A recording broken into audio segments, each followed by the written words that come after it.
우리 오늘 시험 범위 마지막 범위 나가는 거고, 가역반응과 동적평형 단원에서는 크게 두 가지, 딱 가역반응과 동적평형의 개념 두 가지만 이해하시면 되는데, 그걸 이해하기 위해서는 정반응과 역반응의 반응 속도라는 개념을 받아들이셔야 돼요.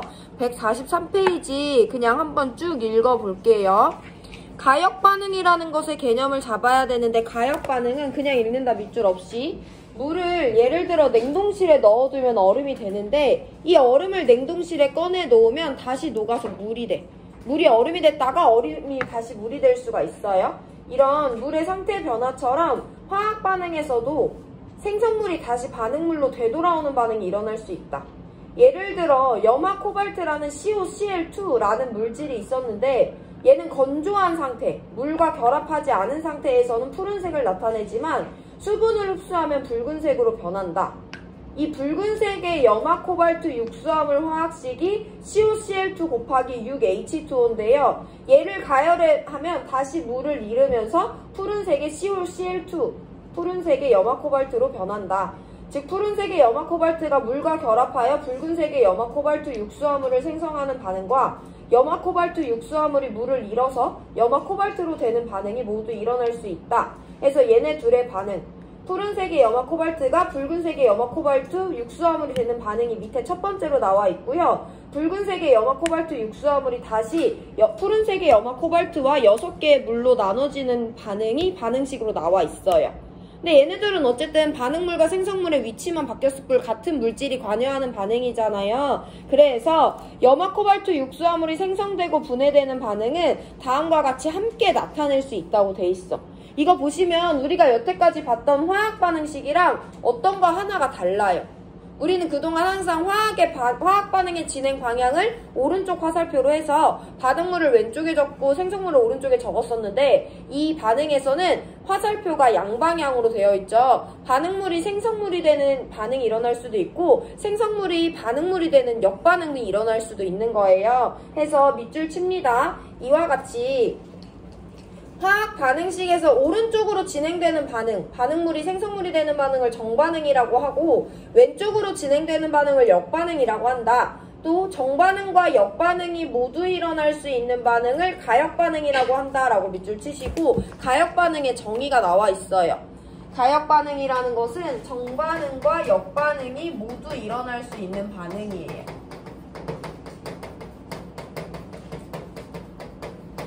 그러면 여기서 문제 풀 때 가끔 헷갈리면 안 되는 것이 있는데, 우리가 항상 반응물을 왼쪽에 적는다고 했어, 오른쪽에 적는다고 했어? 왼쪽에 적는다고 했죠. 항상 정반응의 반응 진행 방향은 오른쪽이에요. 역반응은 항상 왼쪽이에요. 내가 그래서 A라는 물질이 B라는 물질을 만나서 C라는 물질과 D라는 물질을 생성할 수 있대. A와 B는 반응물이고 C와 D는 생성물이잖아요. 얘가 역반응이 일어날 수 있어서 이와 같이 표현했다 하더라도 역반응을 C와 D라는 반응물이 A와 B라는 생성물이 생성되는 반응이라고 하지 않고요. C와 D라는 생성물이 A와 B라는 반응물이 되는 반응을 이 반응의 역반응이라고 한다는 거야. 항상 왼쪽에 있는 물질을 반응물이라고 읽어주셔야 되고 오른쪽에 있는 애들을 생성물이라고 읽어주셔야 돼요. 그래서 정의는 반응물이 생성물이 되는 반응을 정반응, 생성물이 반응물이 되는 반응을 역반응이라고 정의합니다. 왼쪽에 반응물을 적고 오른쪽에 생성물을 적고요. 해서 가역반응이라는 것은 간단하게 정반응과 역반응이 모두 일어날 수 있는 반응이야. 어떤 반응이 가역반응인지 어떤 반응이 비가역반응인지 외울 필요는 없어요. 그냥 문제에서 이쪽으로만 줬으면 그냥 가역반응이라는 걸 의미 없이 문제 풀면 되는구나 하고 이와 같은 화살표로 제시해주면 그때만 얘가 가역반응이구나 인지하시면 돼요. 여기 교과서에 보시면 연소 반응은 대표적인 비가역 반응이라고 나와 있는데 그 정도만 상식으로 알고 계시면 되고 어떤 용해 반응이 가역인지 비가역인지 무슨 반응이 가역인지 비가역인지 외울 필요는 없습니다. 상식선에서 연소 반응이 비가역이라는 것만 알고 계시면 돼요. 가역 반응은 이 정도고 우리 오늘 중요한 동적 평형 뒤로 넘어갑니다. 일단 쭉 읽어보고 밑줄 치고 그 다음에 판서를 통해서 설명을 드릴 건데 같이 읽어볼게요.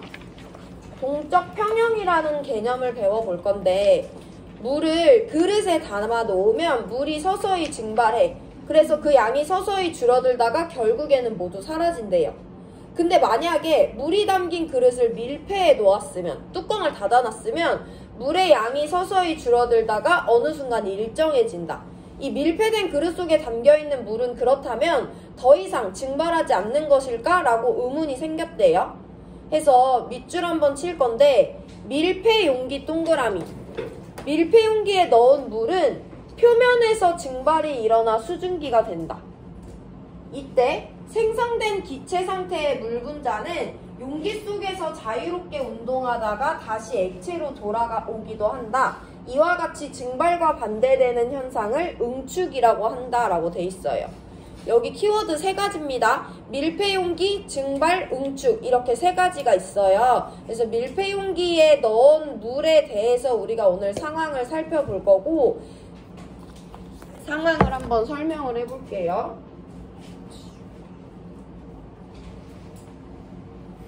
일단 우리 증발이라는 키워드를 한번 이해를 해볼 건데 너네 오늘 아침에 뭐 양치를 하든 세수를 하든 씻고 나왔을 거 아니야. 그럼 세면대에 뭐가 튀어 있어?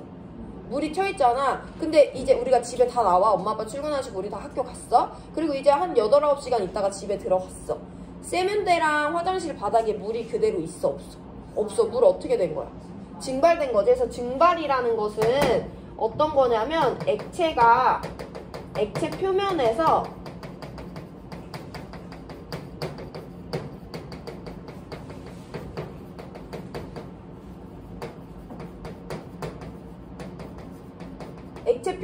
액체가 기체로 상태 변화하는 것을 증발이라고 해요. 지금부터 설명하는 내용은 잠깐 깊이 들어갈 건데 이해 안 하셔도 됩니다. 증발은 누구랑 다른 거냐면 끓음이랑 다른 거예요. 너네 끓는 거 알지? 이거 이해 안 해도 된다. 우리 라면 먹으려고 냄비에다가 물을 받아가지고 가열을 했어. 그러면 서서히 점점 물이 따뜻해지다가 결국에는 뭐가 발생해? 뽀글뽀글 기포가 발생하잖아. 그 기포가 발생하는 것은 이 안에서 액체가 기체가 된 거야. 근데 기체는 가벼우니까 이 위로 올라오는 거지. 그래서 보글보글보글 기체가 올라오는 거거든요.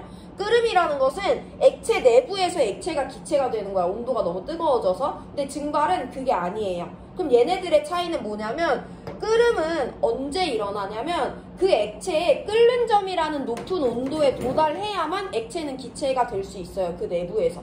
근데 증발은 약간 다릅니다. 우리가 알고 있잖아. 이미 물의 끓는 점은 몇 도야?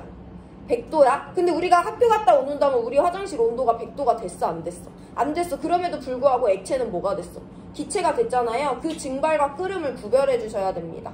끓음은 액체의 온도가 끓는 점 이상에 도달했을 때 액체가 기체가 되고 그건 액체 내부에서 일어나는데요. 증발은 굳이 끓는 점에 도달하지 않더라도 액체 표면에서 액체가 기체로 되는 현상이에요. 이건 입자 사이의 인력의 의함인데 그것까지 우리가 설명하진 않고 어쨌든 지금 이제부터 다시 정신 차리셔야 되는데 증발은 끓는 점이라는 온도에 도달하지 않더라도 액체 표면에서 액체가 기체가 되는 현상을 증발이라고 합니다.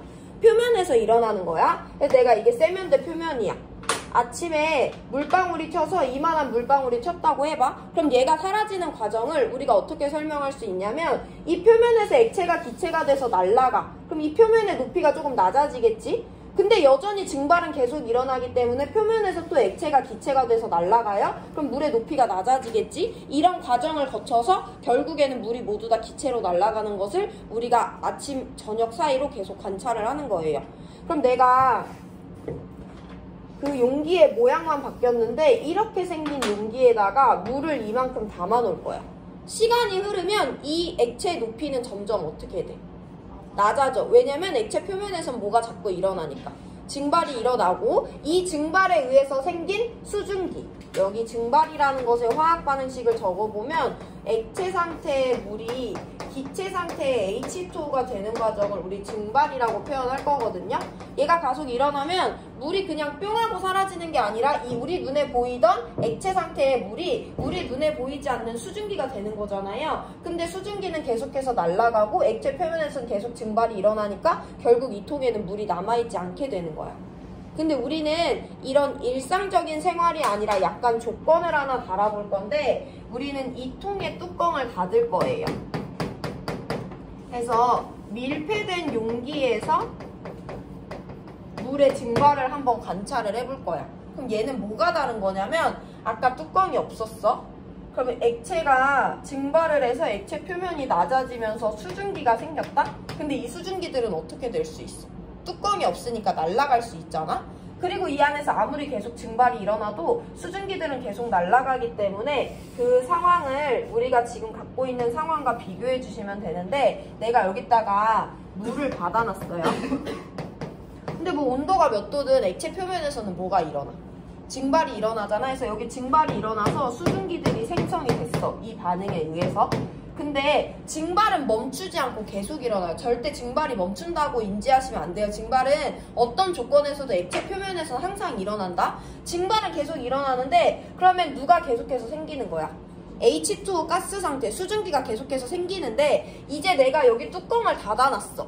그럼 수증기는 날아갈 수 있어? 없어? 없단 말이야. 그러다가 무슨 일이 발생하냐면 이 수증기랑 이 수증기들이 서로 운동하다가 자기네들끼리 부딪히게 돼요. 그럼 이게 뭐냐면 응축인 거야. 이게 왜 응축이냐면 우리 물질의 상태를 표현할 건데 액체 상태의 물질은요 얘들 사이에 거리가 붙어있긴 하지만 약간 유동적인 애들을 액체라고 하고요 완전 떨어져 있는 애들을 기체라고 해요. 물질의 상태를 구별하는 건 큰 게 없이 입자 사이의 거리에 따라 달라지는 거거든요. 규칙성도 있지만 기체 상태의 수증기들이 자유롭게 돌아다니다가 얘네들이 붙었어. 그럼 당연히 입자 사이의 거리가 가까워지니까 그건 액체가 되는 거구나 라고 받아들이시면 돼요. 다시 한번 처음부터 설명합니다. 내가 아무것도 없는 진공의 상태에다가 H2O 리퀴드를 넣고 뚜껑을 닫아놨어. H2O 리퀴드는 액체니까 액체 표면에서 뭐가 일어난다? 증발이 일어난다? 그러면 증발에 의해서 어떤 물질이 생성이 되게 된다? H2O 기체라는 수증기라는 애들이 생성돼서 걔네들이 여기서 계속해서 운동을 하게 될 건데 증발이 멈춰 안 멈춰? 안 멈춰. 그럼 이 통 안에 수증기는 계속해서 그 양이 늘어나겠죠. 그럼 얘네들이 자유롭게 돌아다니다가 어떻게 될 확률이 높아져? 자기네들끼리 부딪히고 얘가 이 용기 벽면에 부딪히고 걔네들 간에 충돌할 확률이 높아지거든요. 그러다 보면 얘네 수증기끼리 부딪혀서 다시 되돌아오는 어떤 현상이 일어날 수 있냐면 가스가 액체가 되는 응축이라는 증발의 역반응이 일어날 수가 있어요. 그럼 다시 얘네들이 되돌아오는 상황이 일어나는 거지. 이것은 여기 뚜껑이 없었으면 응축은 일어날 수 있다 없다? 없어. 수증기들은 다 날아가기 때문에 더 넓은 세상으로 나가서 자기네들끼리 부딪힐 일이 없거든요. 근데 뚜껑이 닫혀 있을 때만 수증기끼리 부딪혀서 다시 액체로 돌아오는 응축이라는 현상, 역반응이 일어날 수 있는 거예요. 일단 이 정성적인 상황을 이해하셔야 됩니다. 뚜껑이 닫혀 있든 뚜껑이 열려 있든 액체 표면에선 누가 일어나는데? 증발이 일어나는데 뚜껑이 닫혀 있을 때는 수증기들끼리 뭐를 할 수 있어서? 충돌을 할 수 있어. 그걸 우리 뭐라고 부른다고 했어? 수증기가 부딪혀서 액체로 돌아오는 응축이 일어날 수 있다. 해서 이 통 안에서는 증발과 응축이라는 정반응과 역반응 두 개가 모두 같이 일어날 수 있다는 것을 꼭 인지하셔야 돼요. 여기가 정성적인 자료 해석입니다. 우리 그럼 여기 봤으니까 넘어가서 정량적으로 자료 해석을 한번 해볼 건데 그 밑에 한번 읽어보면서 밑줄 쳐야 되는 부분 쳐볼게요. 그냥 읽습니다. 아래 그림은 밀폐 용기에서 일어나는 물의 증발과 응축을 모형으로 나타낸 것이다. 밑줄 칩니다. 처음에는 증발하는 물 분자가 응축하는 물 분자보다 많대. 야 완전 처음에 봐봐. 나 누구밖에 안 넣어줬어. H2O 리퀴드밖에 안 넣어줬잖아. 진공된 상태에. 거기 수증기 있어 없어?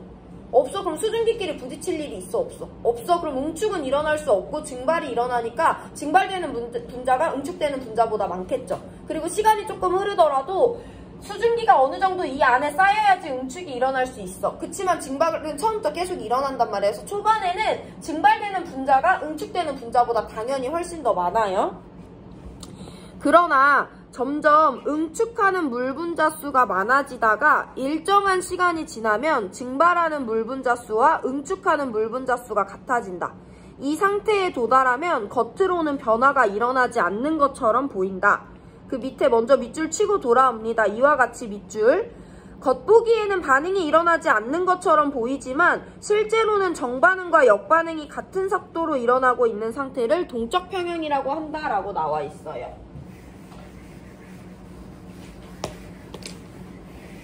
이 동적 평형에 대해서 살펴봤고 증발은 냅두고 동적 평형이라는 키워드를 한번 정립한 다음에 얘를 구성하는 용어들을 한번 살펴볼 건데요. 동적 평형은요, 정반응 속도와 이제 속도라는 개념이 나옵니다.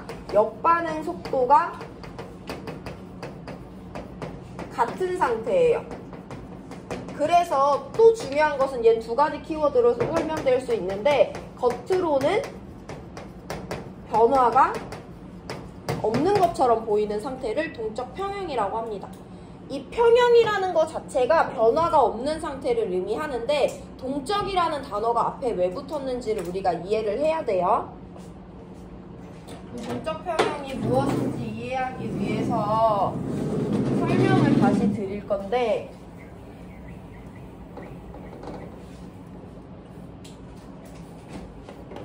여기서 우리가 증발 속도라는 애에 대해서 한번 살펴봐야 되는데, 증발이 되는 빠르기일 거 아니야. 예를 들면 동일한 액체가 있을 때 1초 동안 여기선 10개가 증발한대. 1초 동안 여기선 20개가 증발한대. 그럼 증발 속도 어디가 더 빠른 거야? 20개 같은 시간 동안 증발이 더 많이 일어나는 애가 빠른 거죠. 증발 속도는요, 두 가지 요인에 의해서 결정이 되는데, 첫 번째가 액체의 종류고요, 두 번째가 온도예요. 물이야, 25도씨야. 그럼 내가 좁은 그릇에 넣어놔도 넓은 그릇에 넣어놔도 동일한 액체 종류고 온도가 똑같으면 이 둘의 증발 속도는 똑같아요. 근데 물이야, 여기는 CCl4라는 액체가 들어있어. 온도가 똑같더라도 액체의 종류가 다르면 증발 속도가 달라요. 똑같이 물이야, 얘는 25도씨 용기에 담아놨고 얘는 50도씨 용기에 담아놨어. 온도가 높아지면 증발 속도가 빨라집니다. 그러면 우리가 이해해야 되는 건 보다 더 간단한데, 내가 여기 밀폐된 용기를 준비해놓고 여기다가 H2O 리퀴드를 넣어놨어. 근데 현재 온도를 25도씨로 일정하게 유지한대요. 그럼 이 액체 표면에서 일어나는 증발 속도는 변할 이유가 있어? 없어. 해서 얘의 증발 속도를 제가 한번 그래프로 표현을 해볼 건데, 시간이 아무리 흘러도 온도가 똑같고 이 안에 들어있는 액체의 종류가 똑같으면 증발 속도는 처음부터 끝까지 변할 이유 없이 똑같이 일정합니다. 이거는 그냥 자연스럽게 받아들이시면 돼요. 우리는 항상 밀폐된 용기, 동일한 온도 조건에서 화학원에선 동적 평형의 상태를 살펴보거든요. 해서 증발 속도는 항상 일정하다라고 받아들여 주시면 됩니다. 근데 우리가 이해해야 되는 것은 응축 속도예요. 자, 맨 처음에 볼게. 나 누구만 넣어줬어? 자, 여기 집중해야 된다. 리퀴드만 넣어줬지. 여기 수증기 있어? 없어? 없어. 응축이라는 건 어떻게 일어나는 거야? 저기 안에 돌아다니는 수증기들 간에 뭐가 일어나면? 충돌이 일어나야 응축이 일어나잖아. 근데 여기 충돌할 수증기가 있다? 없어? 없어. 그럼 처음에 응축 속도는 제로예요. 응축은 처음에 일어날 수 없습니다. 그럼에도 불구하고 누구는 계속 일어나고 있어? 증발은 계속 일어나고 있잖아. 증발은 일정 속도로 일어나기 때문에 1초에 10개씩 계속해서 증발을 하고 있어요. 그럼 그러다 보면 처음에는 응축이 일어날 수 없이 증발만 일어나. 그럼 이 통 안에 들어있는 수증기의 양이 어떻게 되겠어? 점점 늘어나게 되겠지. 그러면 수증기와 수증기가 부딪힐 수 있게 되네. 응축 속도가 약간 빨라질 수 있게 되겠네. 근데 그럼에도 불구하고 아직은 증발 속도가 응축 속도보다 빠른 구간이잖아요. 그럼 지금은 수증기의 양이 늘어나고 있겠지. 무슨 말이냐면 처음엔 제로야. 그럼 1초에 10개씩 증발을 하고 있어. 근데 그러다가 수증기가 늘어나서 응축 속도가 약간 생겼다고 하더라도 증발은 1초에 10개씩 물 분자가 수증기가 되고 있는데, 얘가 더 느리다는 건 응축은 1초에 한 2개 정도만 수증기가 물로 다시 돌아온다는 거잖아. 그럼 어쨌든 아직은 이 통 안에 수증기의 양이 계속해서 늘어나고 있겠네? 수증기의 양이 늘어나고 있다는 건 수증기끼리 부딪힐 확률이 점점 높아지고 있다는 거잖아. 그럼 응축 속도는 점점 어떻게 된다? 빨라지는 거야. 그래서 응축 속도는요, 점점 빨라지는데 언제까지 빨라지냐면 딱 증발 속도랑 같아질 때까지만 빨라집니다. 그래서 우리 응축 속도를 다른 색깔로 표현을 해보면, 처음에 이 용기 안엔 수증기가 없었기 때문에 응축이 일어날 수 없다가 수증기의 양이 점점 늘어나면서 수증기끼리 부딪히는 응축이 점점 빨리 일어날 수 있어요. 그러다가 증발과 응축 속도가 같아지면 더 이상 응축 속도는 빨라질 수 없어요. 왜냐면 응축 속도가 빨라지는 이유는 용기 안에 수증기가 점점 많아졌기 때문에 충돌할 확률이 높아졌던 거지. 근데 증발과 응축 속도가 같아진 순간에는 수증기가 늘어나 안 늘어나? 안 늘어나. 그럼 더 이상 수증기가 응축이 되는 속도가 빨라질 요인도 없어진 거죠. 그래서 그 이후로는 증발과 응축 속도가 똑같이 유지가 돼요. 우리가 온도도 안 변화시켜 줄 거고 뚜껑도 닫아 놓을 거니까. 이렇게 이해하셔야 돼요. 그럼 여기 단원에서는 정반응과 역반응의 속도로 상황을 해석할 수 있어야 되는데, 여기 지점을 봐봐. 여기를 먼저 볼게요. 이 지점은 증발과 응축 속도가 같은 구간이지. 그러면 1초에 10개가 증발되면 1초에 10개가 다시 물로 돌아오는 거잖아. 우리가 겉으로 봤을 때 물이 10개가 날아가는데 다시 10개가 물로 되돌아오고 있어. 겉으로 봤을 때는 물의 양과 수증기의 양의 변화가 있어, 없어? 없잖아. 근데 그 안에서는 아무것도 안 일어나고 있어. 증발과 응축이 계속 일어나고 있어. 증발과 응축이 계속 일어나고 있잖아요. 해서 겉으로 봤을 땐 아무런 변화가 없는 평형 상태지만 그 안에선 실제로 정반응과 역반응이 활동적으로 일어나고 있기 때문에 우리 이런 상태를 동적 평형이라고 특정지어서 부릅니다. 그래서 여기 단원에선 자료 해석을 할 때 항상 정반응과 역반응의 속도 비교를 통해서 해주셔야 되는데요. 정반응과 역반응의 속도가 같은 구간에서는 겉으로 봤을 때 변화가 일어나지 않는 동적 평형 구간이에요. 근데 예를 들어 여기야. 여기는 정반응인 증발 속도와 역반응인 응축 속도가 같아 달라. 다르지? 여기 평형이 아니야. 평형 아니지. 그럼 겉으로 봤을 때 변화가 있는 거야, 없는 거야? 있는 거지. 예를 들면 저기와 같이 증발 속도가 응축 속도보다 빠르대? 그럼 알짜 변화라고 표현할 건데 겉으로 봤을 때 변화가 있어, 없어? 있지. 알짜 변화가 있는 거예요. 증발이 예를 들어 10개 일어나는데 응축이 4개밖에 안 일어난대. 그럼 알짜 변화로 물의 양이 6개가 줄어드는 거잖아. 그런 알짜 변화가 있는 포인트인지 없는 포인트인지 감을 잡아주셔야 되는 것이 이번 단원에서 가장 중요합니다. 그럼 우리 아까 읽었던 부분 다시 밑줄치로 돌아갈 건데 144페이지 두 번째 문단이에요. 두 번째 줄입니다. 처음에는 증발하는 물 분자가 응축하는 물 분자보다 많다 밑줄. 여기 뭐라고 표현할 수 있냐면 증발 속도가 응축 속도보다 빠른 구간이에요. 그렇게 써주세요. 옆에다가 증발 속도가 응축 속도보다 빠르다.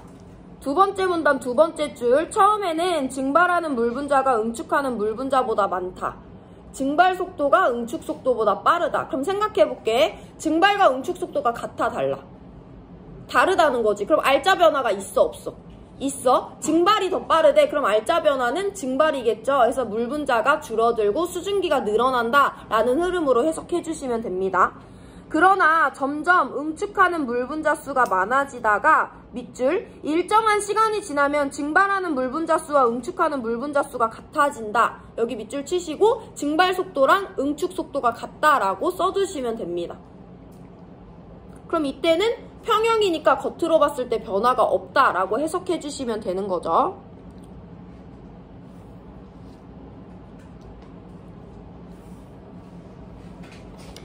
자, 145페이지는 같은 흐름으로 이해해 주시면 되는 건데 더 자세한 건 다음 시간에 문제 풀면서 볼 거고 145페이지 간단하게 살펴볼 건데 그 전에 그럼 우리가 방금 전에 봤던 동적 평형은 동적 평형 중에서도 무슨 동적 평형이냐면 액체라는 물질의 상태와 기체라는 동일한 물질의 상태, 액체와 기체가 평형을 이룬 거잖아요. 상태 간의 평형이라고 해서 상평형이라고 부릅니다.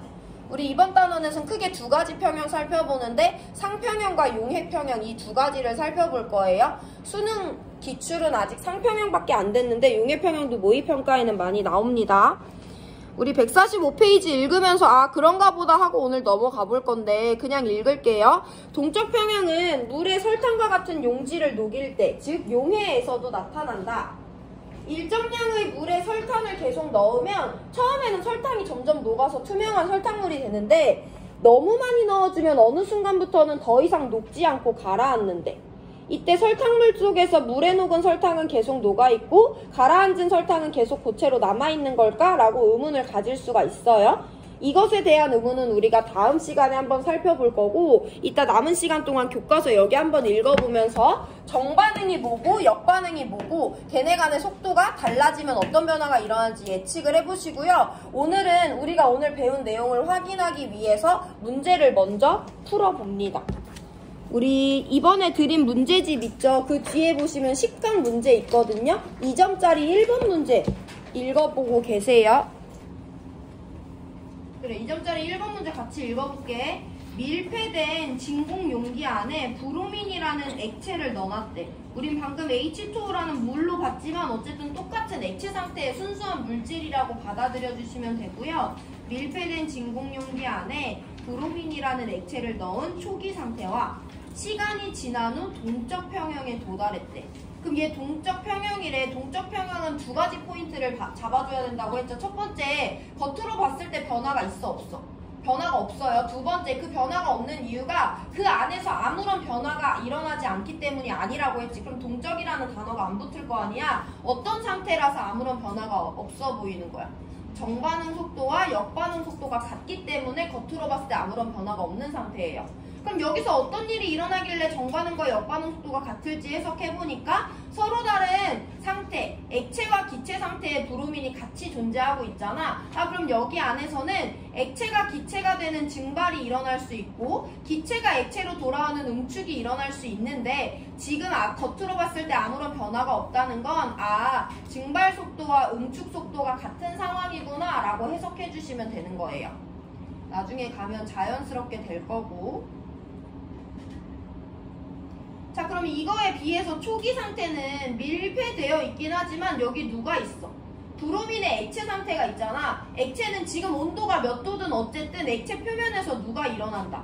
증발이 일어난다는 걸 알 수 있죠. 그래서 여기는 지금 증발이 일어나고 있어요. 근데 이 위에 진공이라고 표시가 돼 있잖아. 여기 안에는 브로민 기체가 있는 거야 없는 거야? 없는 거잖아. 응축 일어날 수 있어 없어? 없어. 그럼 걔를 그냥 무시해 주시면 안 되고 이번 단어는 정반응과 역반응의 속도를 꼭 비교해 줘야 되거든요. 그럼 가에서는 응축이 일어날 수 있고 없고 증발은 일어나고 있고 그럼 당연히 여기는 증발 속도가 응축 속도보다 빠르다라고 정리를 해줄 수 있어야 되고요. 그럼 여기는 알자 변화가 있다 없다? 있다. 알자 변화가 누구다? 증발이 알자 변화다라고 결론 내리는 것이 3점짜리에서도 쭉 이런 식으로 결론 내리시면 3점짜리도 어렵지 않게 풀 수 있어요. 그래서 초기 상태는 증발과 응축 중에 증발이 빨라서 알자 변화가 증발인 거고 동적 평형에서는 증발과 응축 속도가 같아. 즉 겉으로 봤을 때 아무런 변화가 없는 상황이다 라고 두 가지를 구별해 주시면 돼요. 기억, 브로운2에 상변하는 가역 반응이냐고 하는데 동적 평형에 도달했다는 것 자체가 우리가 어떻게 살펴볼 수 있냐면 동적 평형은 정반응과 역반응 속도가 같다는 거지. 그럼 정반응도 일어날 수 있고 역반응도 일어날 수 있다는 거죠. 그럼 정반응과 역반응을 모두 일어날 수 있는 반응 뭐라고 정의하니까? 가역반응이라고 정의하니까 물질의 상태 변화는 다 가역반응의 사례다라고 받아들여 주시면 돼요. 그래서 기억은 맞는 보기다 라고 동그라미 치고 그렇구나 하고 넘어가시면 됩니다. 니은 이게 조금 어려운데 많이 물어봅니다. 브로민 액체의 양은 나에서가 가에서보다 많냐고 물어보고 있어.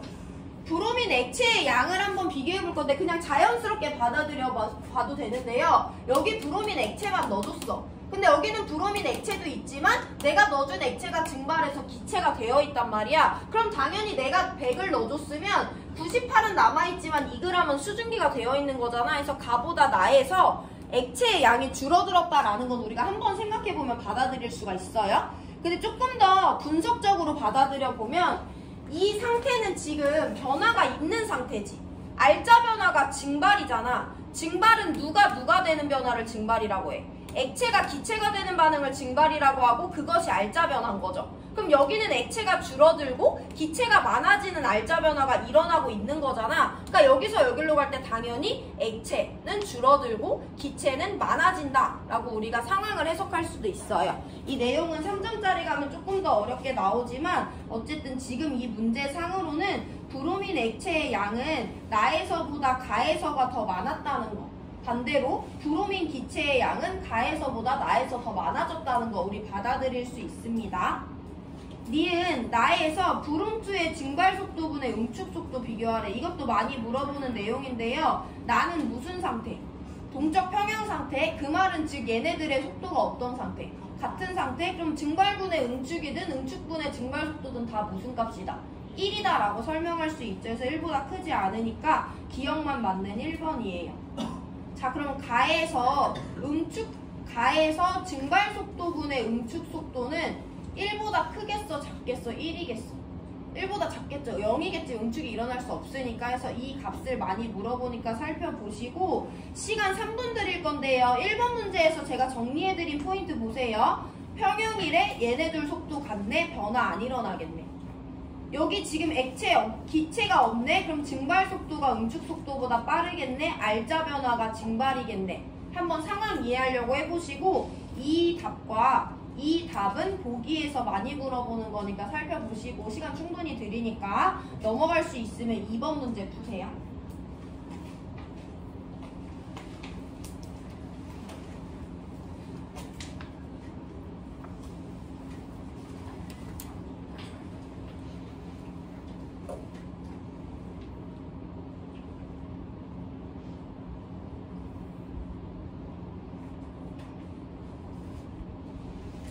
복습이 먼저예요.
우리 2번 보고 오늘 마무리할 건데 그 표는 밀폐된 진공 용기 안에 누구를 넣어줬대? H2O라는 애를 리퀴드 상태로 넣어줬대. 그럼 생각을 해봐. 뚜껑이 닫혀있는 데다 액체를 넣었어. 그럼 그 액체는 표면에서 뭐가 일어나? 증발이 일어나죠. 근데 지금 뚜껑이 닫혀있는 밀폐된 용기야. 그럼 증발이 일어나면 당연히 누가 생기는데? 수증기가 생기는데 걔네들이 나갈 수 있어? 없어? 없어. 그럼 걔네들이 다시 돌아오는 뭐도 일어날 수 있어. 응축이 일어날 수도 있어. 그럼 정반응과 역반응이 같이 일어나는 거니까 그 안에서 어떻게 평형에 도달했는지 자연스럽게 살펴보시면 되고 증발 속도분의 응축 속도의 값을 나타내줬대요. 해석해볼게. T초는 증발분의 응축 속도가 0.8이래. 중요한 건 이 값이 1인지 아닌지예요. 1보다 커, 작아? 작죠? 그럼 얘네 둘 중에 지금 누가 더 빠른 상태라는 거야? 증발 속도와 응축 속도 중에 증발 속도가 빠르니까 이 값이 1이 안 되겠지. 이렇게 해석해 주시면 돼요. 2t 때는 이 값이 뭐가 됐어? 1이 됐어. 그 말은 응축 속도와 증발 속도가 어떻다는 거야? 같다는 거지. 자, 그러면 지금 t에서 2t로 3t로 넘어갈수록 시간이 흐르고 있는데 2t에서 보니까 이미 응축과 증발 속도가 같아졌어. 그럼 겉으로 봤을 때 변화가 있어, 없어? 2t 이후로는 변화가 없죠? 변화가 없다는 것은 수증기의 양변화가 있다, 없다?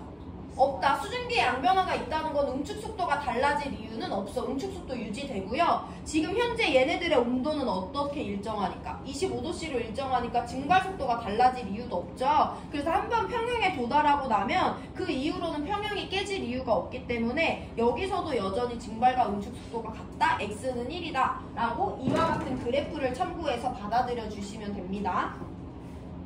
그러면 이제 다시 더 들어가 보면 T초에서는 증발과 응축의 속도가 같지 않아. 이런 상태 평형인 거야, 아닌 거야? 아닌 거야? 알짜 변화가 있는 거야, 없는 거야? 있는 거야. 알짜 변화 항상 누구 쪽? 속도가 더 빠른 쪽이잖아요. 지금 응축보다 증발이 빠르기 때문에 여기는 알짜 변화로 증발이 일어나고 있는 거야. 알짜 변화로 증발이 일어나고 있다는 건 H2O 리퀴드의 양은 어떻게 되고 있고 줄어들고 있고 H2O 가스의 양은 어떻게 되는? 늘어나고 있는 알짜 변화가 T초에선 여전히 일어나고 있어요. 근데 이 T 이후로는 평형에 도달했어. 알짜 변화 있어, 없어? 없어. 그럼 이 이후로는 H2O 리퀴드의 양 변화 없고요. H2O 가스의 양 변화도 일어나지 않아요. 이 T 이후로는 최소한. 이 포인트를 잡아주시면 되고, 기억, H2O의 상변화는 비가역이냐고 하는데 증발과 응축이 모두 일어날 수 있는 가역 반응이기 때문에 기억 틀렸어요. 니은, 2T에서 3T로 넘어갈 때 온도가 바뀐 것도 아니고요. 응축 속도가 빨라지거나 느려질 이유도 없기 때문에 이 평형에 한번 도달하면 그 평형은 유지가 되고 있습니다. X는 여전히 1이에요. 자, 그러면 이제 H2O 리퀴드의 양과 H2O 가스의 양을 T와 2T에서 비교하래.